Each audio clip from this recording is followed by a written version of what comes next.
Hello everyone, आप सभी का आपके अपने चैनल राठौर स्टडी हब में स्वागत है।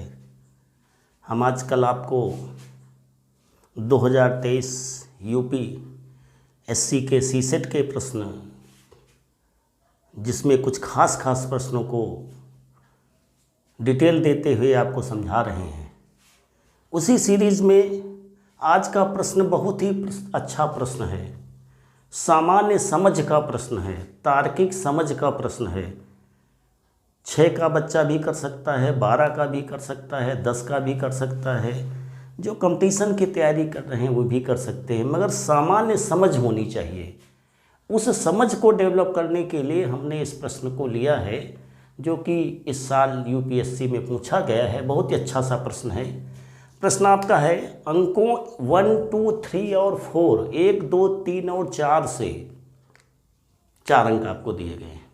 इन अंकों में से किसी अंक को बिना दोहराए, अंक को दोहराना नहीं है, 4 अंकों की संख्याएं बनानी है और 2000 से कम वाली संख्याएं बनानी है और उनका योगफल बताना है। पहला काम हमारा सामान्य समझ का क्या आता है कि 2000 से कम है, इसका मतलब हमारी संख्या जो है 1000 में हमारा 1 अंक सब संख्याओं में होगा। तो पहले हम लिख लेते हैं 1, 2, 3, 4 मीन्स 1234 पहली संख्या हमारी बन जाती है। कहने का मतलब है कि आपका हर बार 1 तो रहेगा,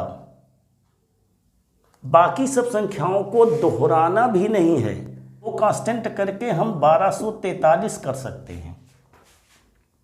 संख्या बदल गई, कोई दोहराई नहीं गई संख्या। तो 1000 को हम कांस्टेंट रखेंगे, स्थिर रखेंगे, इसलिए क्योंकि हमें 2000 से कम की संख्या बतानी, इसलिए 1000 में एक ही हो सकता है, 2, 3, 4 नहीं हो सकता है। बाकी सैकड़े, दहाई और इकाई में कोई भी संख्याएं हो सकती हैं। तो नई नई संख्याएं आपको बतानी है, कोई संख्या दोहरानी नहीं है। तो ध्यान देने वाली बात है कि 1, 2, 3, 4 1, 2, 4, 3 हुआ। फिर हम ले लेते हैं 2 के स्थान पर 3 कांस्टेंट ले लेते हैं, तो हमारा 2, 4 हो गया मान लिया। तो चौथी संख्या 1, 3, 4, 2 हो गई। देखिए सामान्य समझ है, इसमें कहीं कोई न सूत्र लग रहा है न कोई विशेष टेक्निक है। समझ की बात है कि हमारी नई नई संख्याएं बनती चलाएं जाएं। इसके बाद हम 2 कांस्टेंट ले चुके थे 2, फिर क्या बचा हमारा कांस्टेंट में 4। क्या बचा 4। सैकड़े में हम सैकड़े के अंक को स्थिर रखते हुए 2-2 संख्याएं बना रहे हैं, क्योंकि 1000 हमारा निश्चित है, 1-1 वो बदल नहीं सकता है। पहले हमने सैकड़े में 2 लिया, तो इकाई दहाई में 3, 4 और 4, 3 हो गए। फिर दोबारा 3 लिया तो 2, 4 और 4, 2 हो गए। अब बचा हमारा 4 अंक केवल मात्र, इसलिए 4 के बाद 2, 3 पहले हो जाएगा और फिर लास्ट में हमारा 3, 2 हो जाएगा। इस तरह से 1, 2, 3, 4, 5, 6 6 संख्याएं केवल बनेंगी। आप देखिएगा, स्वयं भी प्रयास करिएगा, इसके अलावा कोई नई संख्या आपकी प्राप्त नहीं होगी। तो सबसे अच्छा बनाने का सामान्य समझ में यह है कि 1000 हमारा प्रश्न के हिसाब से कांस्टेंट हो जाएगा 1, क्योंकि 2000 से क्या कह रहा है, 2000 से कम है। एक अंक कन्फर्म हो गया। अब 2, 3, 4 में पहले हमने लिया 2 कांस्टेंट करके 2 संख्याएं 2, 3, 4 2, 4, 3 बनी। उसके बाद 3 कांस्टेंट के 3, 2, 4 4, 3, 4, 2 बनी। उसके बाद 4 कांस्टेंट 4, 2, 3, 4, 3। इस तरह से आपके 6 संख्याएं मिली। इनका हम योग पूछ रहा प्रश्न में। तो 4, 3, 7, 4, 11, 2, 13, 3, 16, 2, 18। विशेष बात है कि सभी संख्याएं हर बार एक बार ही होंगी, हर संख्या में दोहराई नहीं जा रही संख्याएं। दोहराने का मतलब क्या होगा, कहीं भी 1, 2, 3, 4 के अलावा 1, 2, 2 नहीं किया गया है कि किसी संख्या को दोहराया जाए। तो इसका मतलब सब में 18 18 एक बार हमने कर लिया। तो ये भी कन्फर्म आप जोड़िएगा तो सब में 18 ही मिलेगा। तो 18 ये मिला आपका, तो ये 1 हासिल करके 9 हो जाएगा। ये भी 18 मिलेगा, 9 हो जाएगा। और ये 6, 1, 7 हो जाएगा।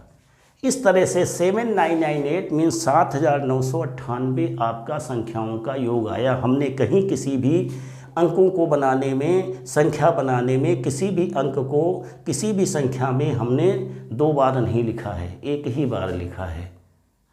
ये भी प्रतिबंध है 2000 से कम होना चाहिए, वो भी प्रतिबंध पूरा हुआ। इस तरह से 6 संख्याएं बनी, उनका हमने योग कर लिया। योग इसलिए हो गया कि काई हमने योग किया, सब में 18 ही आएगा, लास्ट में 6 एक साथ आ जाएगा, तो हमारा आंसर होगा 7998।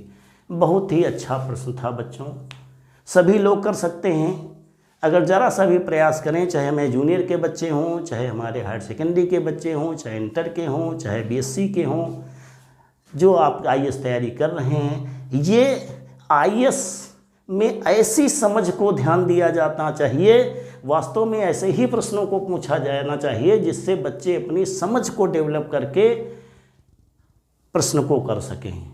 बहुत ही अच्छा हमको ये प्रश्न लगा, आप लोगों को भी बहुत अच्छा प्रश्न लगा होगा। इस तरह से हमारा कहना है कि आप लोग लगातार हमारे चैनल को सब्सक्राइब करते लाइक करते रहिए, शेयर ज़रूर करते रहिए, जिससे सभी लोग हमारी बात को, हमारे प्रश्न के हल करने के तरीक़ों को समझ करके जितनी भी आगामी प्रतियोगी परीक्षाएं हों उनमें अच्छे ढंग से प्रश्नों को कर सकें। अगर ऐसे प्रश्न पूछे जाएं तो उनका अपने आप सामान्य समझ डेवलप हो, ऐसा हम चाहते हैं। थैंक यू, धन्यवाद।